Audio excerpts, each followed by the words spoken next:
সুপ্রিয় দর্শক, আসসালামু আলাইকুম। বাংলাদেশের রাজনীতিতে একটি বড় বাস্তবতা হলো ঢাকা যার দখলে কিংবা নিয়ন্ত্রণে থাকবে, রাজনীতির নিয়ন্ত্রণটাও তার হাতে থাকবে। নির্বাচন একেবারেই সন্নিকটে। সেই নির্বাচনকে কেন্দ্র করে আবারও সেই প্রশ্ন উঠেছে যে ঢাকার ২০টি আসন এবার কার দখলে যাচ্ছে, অর্থাৎ কোন দল এই ঢাকায় কতটি আসন পেতে যাচ্ছে। আমরা জানি এই ঢাকা বিএনপির ঘাঁটি হিসাবে পরিচিত। আওয়ামী লীগের সঙ্গেও বিএনপি ভালোভাবে টেক্কা দিয়ে এই ঢাকায় সবসময় বেশি আসনে জয়লাভ করেছিল। এবার আওয়ামী লীগের অনুপস্থিতিতে বিএনপির কাছ থেকে ব্যালটের মধ্য দিয়ে জামাতে ইসলামী জোট কয়টি আসন ছিনিয়ে নিতে পারবে।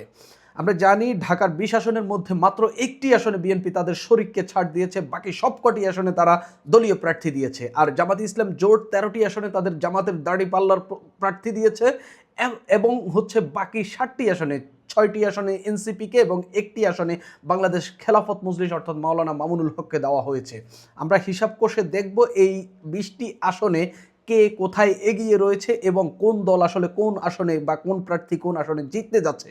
কিছু কিছু আসনে বিএনপিও কঠিন চ্যালেঞ্জের মুখে রয়েছে, কিছু কিছু আসনে জামাতে ইসলাম একেবারে করুণ পরাজয় ঘটবে এবং এনসিপির প্রার্থীদের করুণ পরাজয় ঘটতে পারে। এনসিপি শুধুমাত্র একটি আসনে জয়লাভ করতে পারে আমার হিসাব মতে। সেসব নিয়ে আলাপ করব। প্রথমে ঢাকা ১ আসন দিয়ে শুরু। তবে ঢাকা ১, ঢাকা ২, ঢাকা ৩, ঢাকা ৪, ঢাকা ৫, ঢাকা ৬ এই ৬টি আসনে জামাতে ইসলামের কোনো তেমন প্রতিদ্বন্দ্বিতা নেই। প্রার্থী আছে কিন্তু প্রতিদ্বন্দ্বিতা সেই অর্থে নাই। এই ৬টি আসনেই জামাত ইসলামী প্রার্থী দিয়েছে, দাড়িপাল্লা প্রতীকের প্রার্থী রয়েছে, কিন্তু সেই অর্থে আসলে বিএনপির প্রার্থী যারা রয়েছেন, ধানের শীষের প্রার্থী, তারা খুব সহজেই এই আসনগুলোতে জয়লাভ করছেন এবং এই আসনগুলোতে বিএনপির প্রার্থী যারা, তারা এমন হেভিওয়েট আসলে জামাত ইসলাম আসলে এখানে কোনো প্রতিদ্বন্দ্বিতা তৈরি করতে পারবেন না। আমরা জানি ১৯৯১ এবং ৯৬ সালে জামাতের যদি নির্বাচনী ইতিহাস দেখি, জামাত ইসলামী ঢাকায় কখনো ১০,০০০-এর বেশি ভোট পায়নি, এমনকি জামানত রক্ষা করতে পারেনি। সেই জায়গায় যেখানে বিএনপির প্রতিটা আসনে লাখের বেশি ভোট রয়েছে, সেই প্রার্থীদের সঙ্গে বিএনপির জামাতের জন্য টেক্কা দেওয়া খুবই কঠিন। আমি ঢাকা ১-এর কথা একটু বলি। এখানে বিএনপির প্রার্থী হলেন খন্দকার আবু আশফাক। তিনি হচ্ছেন ঢাকা জেলা বিএনপির সভাপতি। এখানে একেবারে সহজে জিততে যাচ্ছেন। আমি অনেক ভোটারের সঙ্গে কথা বলেছি, অনেক পত্রিকার রিপোর্ট পড়েছি। লাস্ট একটা রিপোর্ট করেছে আমার সাবেক সহকর্মী সালমান তারেক শাকিল, বিডি নিউজ 24, মানে তিনি তুলে ধরেছেন এখানে আসলে জামাতের রিয়েল কোনো চান্সই নেই। এখানে বিএনপির আবু আশফাক খুব সহজে জয়লাভ করছেন। তারপরে ঢাকা ২, আমানুল্লাহ আমান। মির্জা ফখরুল ইসলাম আলমগীরও একবার বলেছিলেন আমানুল্লাহ আমান মানেই আমানুল্লাহ আমান। তারপরে আমানুল্লাহ আমানকে খালেদা জিয়ার কামান, এরকম স্লোগান আমরা অনেক সময় শুনেছি। সেই আমানুল্লাহ আমান খুব সহজে জয়লাভ করছেন। জামাতের যিনি প্রার্থী রয়েছেন আব্দুল হক, তিনি আসলে সেরকম কোনো প্রতিদ্বন্দ্বিতাই তৈরি করতে পারছে না এবং বিএনপির নেতাকর্মীরা দেখছেন আসলে শক্তিশালী কোনো প্রতিদ্বন্দ্বী এখানে নেই। ঢাকা ৩ আসনে বিএনপির স্থায়ী কমিটির সদস্য বাবুগা ঈশ্বরচন্দ্র রায় খুব সহজে জয়লাভ করছেন। জামাতের যিনি প্রার্থী শাহিনুর ইসলাম এবং জাতীয় পার্টির মোহাম্মদ ফারুক, আসলে কেউই আসলে সে অর্থে তার সঙ্গে প্রতিদ্বন্দ্বিতা তৈরি করতে পারেননি আর কি, বা পারছে না এখন পর্যন্ত। ভোটারদের যে হিসাব নিকাশ সেই অনুযায়ী আসলে ঈশ্বরচন্দ্র রায় খুব সহজে জয়লাভ করতে যাচ্ছেন। ঢাকা ৪ আসন বিএনপির তানভীর আহমেদ জয়ের দ্বার প্রান্তেই রয়েছেন, তবে তিনি আসলে এই বাকি ৩ জনের যে কথা বলেছি তাদের জন্য যতটা সহজ, তার জন্য কিছুটা হইলেও, অল্প একটু হইলেও তুলনায় একটু সহজ। তারপরও তার বাবা এই আসনের এমপি ছিলেন, এই কারণে তিনি আসলে এগিয়ে থাকছেন। তাদের পারিবারিকভাবে তার বাপের ভোট ছিল, তার ভোট রয়েছে। এখানে আনিসুল ইসলাম মাহমুদের নেতৃত্বাধীন জাতীয় পার্টির একজন প্রার্থী রয়েছেন, যার নাম হচ্ছে সৈয়দ আবু হোসেন বাবলা, যার ২৫,০০০-এর মতো ভোট রয়েছে। বিএনপির নেতারা এক্সপেক্ট করছেন শেষ মুহূর্তে জাতীয় পার্টির এই ভোটও বিএনপিতে পড়বে, অর্থাৎ ধানের শীষে পড়বে। ঢাকা ৫ আসন, এখানে বিএনপির সাবেক একজন কমিশনারকে বিএনপি নমিনেশন দিয়েছে, নবিউল্লাহ।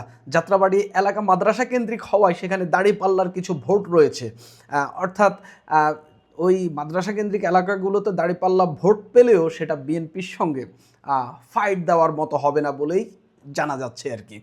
ঢাকা ৬, এখানে আমরা জানি অবিভক্ত ঢাকার মেয়র সাদেক হোসেন খোকার ছেলে, যেই সাদেক হোসেন খোকার কাছে শেখ হাসিনা পরাজিত হয়েছেন, সেই সাদেক হোসেন খোকার ছেলে ইশরাক হোসেন নির্বাচন করছেন।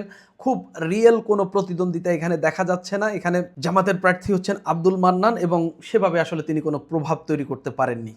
ঢাকা ৭, এই আসনে এসেই আগের ৬টি আসনের চিত্র বদলে যাচ্ছে। এখানে বিএনপির একজন বিদ্রোহী রয়েছেন এবং বিএনপি কঠিন চ্যালেঞ্জের মুখে পড়েছেন এবং জামাতে ইসলামের যিনি প্রার্থী তিনি বিত্তবান, পাশাপাশি তিনি ব্যবসায়ী সংগঠনের নেতা, তার ব্যাপক প্রভাব রয়েছে। অর্থাৎ বিএনপি এখানে যদি ঢাকার ১-২টি আসন যেগুলোতে হারতে পারে, এটি এর মধ্যে অন্যতম, অর্থাৎ ঢাকা ৭ আসনে বিএনপি পরাজিত হওয়ার সম্ভাবনা বেশি। আমি যদি দেখি এই আসনে জামাত নিজেদেরকে এগিয়ে রেখেছে, রাখাটাই খুব অনেক কারণ রয়েছে। ঢাকায় জামাতের প্রার্থীদের মধ্যে অন্যতম বিত্তশালী হলেন এই আসনের প্রার্থী এনায়েতুল্লাহ, তার প্রতিদ্বন্দ্বী বিএনপির প্রার্থী হামিদুর রহমান। এখানে ইসাক সর্দার নামের বিএনপির একজন বিদ্রোহী রয়েছেন, তিনি পুরান ঢাকায় বেশ ভোট কাটবেন বলে জানা যাচ্ছে। স্থানীয়রা বলছেন পুরান ঢাকার মশলা ব্যবসায়ী সমিতির নেতা হিসেবে দীর্ঘদিন ধরে এনায়েতুল্লাহ কাজ করছেন। ব্যবসায়ীদের নেতৃত্বে থাকার পাশাপাশি রাজনীতিক হিসেবে স্থানীয়ভাবে জনপ্রিয়তার কারণে ধানের শীষের সঙ্গে হাড্ডাহাড্ডি লড়াই হতে পারে। যদিও বিএনপি তার বিদ্রোহীকে খুব বেশি পাত্তা দিচ্ছে না, বলছে যে তিনি সর্বোচ্চ ১০-১৫ হাজার ভোট পাইতে পারেন। তবে এনায়েতুল্লাহ, জামাতের প্রার্থী যে এনায়েতুল্লাহ, তার জনপ্রিয়তা এবং হচ্ছে তার ব্যবসায়ীদের সঙ্গে যে কানেকশন, সেখানকার লোকালদের সঙ্গে যে কানেকশন, সেই জায়গা থেকে বিএনপি একেবারে কঠিন চ্যালেঞ্জের মুখে পড়েছে। আমার প্রেডিকশন হইল এখানে জামাত জেতার সম্ভাবনা বেশি। এরপরে ঢাকা ৮, যে আসনটি নিয়ে সবচেয়ে বেশি তুলকালাম চলছে, মির্জা আব্বাস এবং হচ্ছে এনসিপির নাসিরউদ্দিন পাটোয়ারির আসন। তবে ইন্টারেস্টিং বিষয় কি জানেন, খোদ জামাতের নেতারাই বিশ্বাস করেন না নাসিরউদ্দিন পাটোয়ারি মির্জা আব্বাসের বিরুদ্ধে কোনো প্রতিদ্বন্দ্বিতা তৈরি করবেন বা করতে পারবেন। এই রকম নাসিরউদ্দিন পাটোয়ারির এই নির্বাচনী কাজে সংযুক্ত জামাতের কয়েকজন নেতা, প্রতিটি আসনেই তো জামাতের হচ্ছে নির্বাচনী কমিটি রয়েছে, সেই নির্বাচনী কমিটির সঙ্গে নেতাদের সঙ্গে একটা পত্রিকা কথা বলেছে। সেই কথাবার্তায় হচ্ছে তিনি জানাচ্ছেন যে একজন নেতা জানাচ্ছেন নাসিরউদ্দিনের লোক আর কি তার নির্বাচনী এই কমিটিতে কাজ করছেন, তিনি বলছেন নাসিরউদ্দিন মির্জা আব্বাসের বিরুদ্ধে কোনো প্রতিদ্বন্দ্বিতাই তৈরি করতে পারবেন না। তিনি জামাতের নির্বাচনী টিমের প্রভাবশালী সদস্য এবং জামাত নেতা তিনি। অর্থাৎ নাসিরউদ্দিন পাটোয়ারি যতই গলা ফাটাক, যতই যা কিছু বলুক মির্জা আব্বাসের বিরুদ্ধে, ঢাকা ৮ আসনের ভোটাররা আসলে আওয়ামী লীগের অনুপস্থিতিতে মির্জা আব্বাসকে, বা আওয়ামী লীগের ভোট না পড়লেও মির্জা আব্বাসের যে ভোট রয়েছে বা বিএনপির যে ভোট রয়েছে সেটাও লাখের কাছাকাছি বা লাখের বেশি। সেই জায়গা থেকে নাসিরউদ্দিন পাটোয়ারির ভোট বা তাকে আসলে তার কথাবার্তার কারণে অনেকে তাকে পছন্দ করছেন না।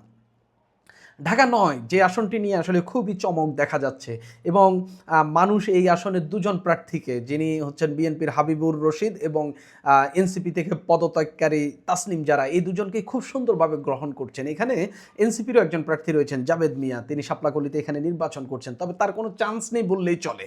মূল প্রতিদ্বন্দ্বিতা হবে হাবিবুর রশিদ এবং হচ্ছে তাসনিম জারার মধ্যে। জানা যাচ্ছে যে সবুজবাগ খিলগাঁও এলাকায় তাসনিম জারার জনপ্রিয়তা রয়েছে, এক্ষেত্রে হাবিবুর রশিদের ভোটে প্রভাব পড়তে পারে। তবে মুগদা মান্ডা এলাকায় হাবিবুর রশিদ একতরফাভাবে এগিয়ে থাকবেন বলে দাবি করছেন।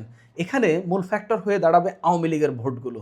এই ঢাকা ৯ আসনে সাবের হোসেন চৌধুরী এমপি ইলেকশন নির্বাচিত হয়েছেন সম্ভবত ২০০৮ সালে। এই জায়গায় যে হচ্ছে এনসিপি থেকে পদত্যাগ করার কারণে, জামাত জোটের সঙ্গে যুক্ত হওয়ার কারণে এনসিপি থেকে পদত্যাগ করেছিলেন তাসনিম জারা। শুধুমাত্র এই সেন্টিমেন্ট থেকে আওয়ামী লীগের অনেক ভোটার তাসনিম জারার দিকে যাইতে পারেন বলে মনে হচ্ছে। আবার এই বিএনপি নেতা হইলেও হাবিবুর রশিদের একটা ক্লিন ইমেজ রয়েছে, তার প্রতি আওয়ামী লীগের ভোটাররাও আকৃষ্ট হচ্ছেন, সাধারণ ভোটাররাও আকৃষ্ট হচ্ছেন। সেই জায়গা থেকে এখানে তাসনিম জারা এবং হাবিবুর রশিদের মধ্যে একটা মোটামুটি একটা ভালো লড়াইয়ের একটা সম্ভাবনা দেখা যাচ্ছে। আমি মনে করি যেই জিতে আসুক, দুজনই ভালো প্রার্থী, যেই জিতে আসুক জনগণের বিজয় হবে বলে মনে হচ্ছে। তারপরে ঢাকা ১০, ঢাকা ১০-এ বিএনপি যাকে প্রার্থী করেছে শেখ রবিউল, তিনি, তার বিরুদ্ধে হত্যা মামলা রয়েছে, একেবারে ৫ আগস্টের পরের একটি হত্যাকাণ্ডের ঘটনার একটি মামলা রয়েছে। এবং জামাতে ইসলামী যাকে প্রার্থী করেছে জসিমউদ্দিন সরকার মিলন, যিনি আবার চট্টগ্রাম বিশ্ববিদ্যালয়ের ভিপি ছিলেন। অর্থাৎ দুজনই প্রার্থী হিসাবে, দলীয় প্রার্থী হিসাবে দুজনই হেভিওয়েট বলা যায়। তবে জামাত ইসলামের ব্যাপক ভোট এখানে রয়েছে, পাশাপাশি রবিউল ইসলামের যে নেতিবাচক যে প্রচারণাগুলো তার বিরুদ্ধে রয়েছে এবং তার যে নেতিবাচক ঘটনাগুলো রয়েছে সেগুলো জামাত ইসলামী মানুষের কাছে তুলে ধরছে। সেই জায়গা থেকে অনেকেই মনে করছেন যে শেখ রবিউল হয়তো এখানে হেরে যেতে পারেন। তবে বিএনপির এখানে স্টক ভোট রয়েছে। সবচেয়ে ইম্পর্টেন্ট যে বিষয়টা, এখানেই ধানমন্ডি ৩২ নম্বর, এবং যেটা ৫ আগস্টের পর কয়েকবার জ্বলেছে এবং আওয়ামী লীগের লোকেরা মনে করেন এই যে ৫ আগস্টের পর কয়েকবার যে ধানমন্ডি ৩২ নম্বরে বঙ্গবন্ধু শেখ মুজিবুর রহমানের বাড়িতে যে আগুন দেওয়া হয়েছে, এটার মূল কুশীলব হিসাবে কাজ করেছে জামাতে ইসলামী। সেই জায়গা থেকে তারা জামাতে, অর্থাৎ ঢাকা ১০ ধানমন্ডি এলাকায় যেখানে শেখ মুজিবের বাড়ি, যেখানে শেখ হাসিনা ভোটার, সেখানে জামাত ইসলামীকে যদি নির্বাচিত হওয়ার সম্ভাবনা দেখা যায়, হয়তো আওয়ামী লীগ সেই ভোটের ফল পাল্টে দেওয়ার জন্য তারা তাদের মতো করে ভোট দিয়ে হয়তো হচ্ছে বিএনপিকে জিতিয়েও দিতে পারে, এরকমও ঘটে যেতে পারে বলে অনেকেই মনে করছেন। তবে বিএনপি সবচেয়ে দ্বিধাদ্বন্দ্বে পড়েছে জামাতের নারী কর্মীদেরকে নিয়ে। জামাতের কেমন নারী ভোটার রয়েছে সেটা তারা আঁচ করতে পারছেন না। জামাতের কেমন কতজন নারী কর্মী হচ্ছে বাসায় বাসায় গিয়ে ভোট চাচ্ছেন, এটা বিএনপি আসলে অনুমান করতে পারছে না। এবং এই অনুমান বিএনপি যতদিন করতে পারবে না, এটা তাদের রাজনৈতিকভাবে একটা পিছিয়ে থাকা হিসেবে অনেকে দেখেন। ঢাকা 11 এনসিপির আহ্বায়ক নাহিদ ইসলাম এখান থেকে নির্বাচন করছেন এবং ঢাকা আর যে 6টি আসনে এনসিপিকে জামাত ইসলামী দিয়েছে, অর্থাৎ এনসিপির প্রার্থী দিয়েছে জামাত জোট থেকে, এর মধ্যে সবচেয়ে ভালো অবস্থানে যদি থাকেন সেটা হচ্ছে নাহিদ ইসলাম। বাকি সবার অবস্থা খুবই খারাপ, একেবারে খারাপ। মানে সেই আসনগুলোতে বিএনপি খুব সহজে জয়লাভ করতে যাচ্ছে এরকমই ধারণা করছেন। তো নাহিদ ইসলামের প্রতিদ্বন্দ্বী তিনি হচ্ছেন এম এ কাইয়ুম। তো এম এ কাইয়ুমের বিরুদ্ধে নাহিদ ইসলাম আদালতে একটা অভিযোগ করেছেন, তিনি হচ্ছেন নাকি দ্বৈত নাগরিক। এবং পরবর্তীতে আমরা জানলাম আদালত রিটটি খারিজ করে দেয় এবং